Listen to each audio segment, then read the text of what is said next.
Dan dia pergi. Oke, kita lihat itu. Jadi persekutuan kita dengan Bapa di surga, kalau dia hadir kita bisa nikmati kehadirannya, itu tidak bolehnya stop sampai kita nikmat saja. Maaf, berapa banyak orang Kristen kalau saling sharing cerita, wih kemarin kebaktiannya luar biasa, hadirat Tuhan kuat sekali. Saudara, apa yang dimaksud oleh orang-orang Kristen itu? Saya sering tanya, jadi gimana? Enggak tahu, pokoknya aku merinding semua. Ya. Kalau cuma merinding aja ke kuburan juga merinding malam-malam. Ngapain? Nah, itu kan nggak jelas gitu loh. Hadirat Tuhan kuat. Iya kuat, ya apa gitu loh. Ada apa?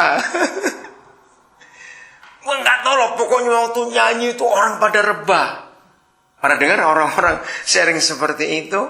Bukan itu yang Papa kita mau. Kalau kita tahu dia hadir dalam hidup ini, harus ada sesuatu yang kita lahirkan.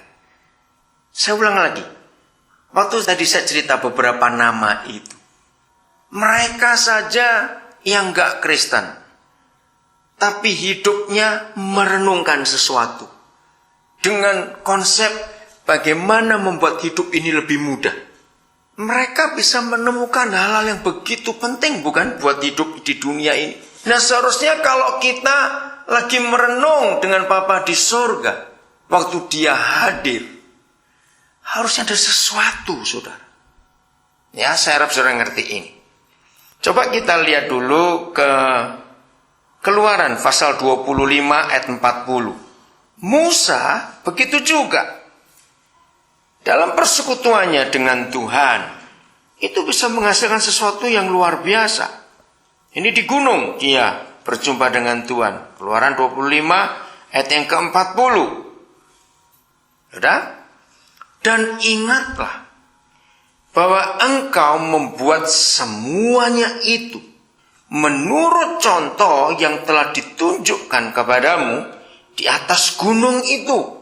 Jadi waktu Musa sedang menyendiri dengan Bapa di surga, ternyata Bapa memberikan dia blueprint, sebuah gambar, sebuah dena, sebuah maket, apa harus dibuat untuk kemah tabernakel itu. Ada hasilnya. Kalau Abraham saja kita sudah heran-heran, belum kenal siapa yang ngomong, dan dia nurut terus suruh pergi. Kalau sendirian gak apa-apa, dia bilang bawa keluargamu. Dia bawa istrinya, terus ternaknya begitu banyak, saudara, ribuan kambing dombanya. Gak cuma itu, suruh bawa Lot, ponakannya sudah menikah, ada anak juga, bawa pergi semuanya. Susahnya seperti apa itu? Tapi mereka nurut. Kita lihat Nuh. Wah, ini lebih gila lagi. Zaman itu belum ada hujan. Kalau Nuh sih memang sudah jelaskan, dia bergaul hidupnya dengan Tuhan. Tahu sudah. Ya, jadi nggak ada masalah. Waktu dia mendengar suara Tuhan, harus begini begitu nggak masalah. Tapi yang disuruhnya ini, yang dimintanya ini yang berat. Satu, suruh buat kapal. Saudara, pada zaman Nuh hidup, transportasi air itu belum ada. Jangan lagi kapal. Perahu juga nggak pernah dibuat. Getek juga nggak ada. Bayangkan zaman itu. Masih ingat getek nggak? Oke. Rakit-rakit itu loh. Orang nggak pernah karena nggak ada transportasi air. Tiba-tiba suruh buat kapal. Dan nggak main-main loh, saudara. Kapal segede itu. 7 tingkat. Yang dibawa nggak cuma binatang yang kecil-kecil. Tikus, kucing, kelinci. Bayangkan. Yang dibawa gede-gede begitu. Terus ingat, yang dibawa nggak cuma binatangnya, makanannya juga. Saudara bisa bayangkan storage-nya segede apa itu makanan sebanyak itu. Sudahlah. Nah, bayangkan bagaimana Nuh bisa nurut. Yang namanya kapal aja dia nggak pernah tahu. Ingat, belum ada gergaji, belum ada lem, belum ada paku, nggak bocor itu. Bayangin. Ayo kita pakai logika anak-anak untuk mengerti itu. Terus yang kedua, waktu itu belum pernah ada hujan. Gerimis saja nggak pernah ada. Lalu Nuh diterangkan akan ada hujan Nuh. Wah, hujannya besar, nanti airnya turun. Apa Nuh nggak pusing? Apa itu? Selama itu berembun di dunia ini. Tapi hasilnya luar biasa. Ngerti contoh-contoh ini saudara? Maka itu ayo sebagai orang Kristen yang sampai hari ini. Sudah berapa tahun kita jadi Kristen? Apa yang kita lahirkan, yang kita dapatkan, yang kita bisa bagikan kepada dunia ini, kepada lingkungan kita, dari hasil persekutuan kita dengan Bapa di surga. Selama ini kita hanya minta, nuntut dari Dia. Kan begitu bukan selama ini? Ayo, hasilkan sesuatu dalam persekutuan kita dengan Dia. Hanya satu yang menjadi penghambat. Bukan setan, jangan bilang setan. Itu bukan urusan kita. Setan sudah urus Tuhan Yesus. Dan mereka sudah kalah sejak Yesus bangkit. Amin. Jadi ngurusi setan lagi sudah, nggak usah. Yang harusnya kita pikirkan bagaimana orang-orang lain bisa diberkati, bisa dapat sesuatu. Saudara, musuhnya cuma satu. Mengapa banyak orang Kristen tidak bisa melahirkan sesuatu dalam persekutuannya yang begitu dekat dengan Tuhan? Jawabannya cuma egois.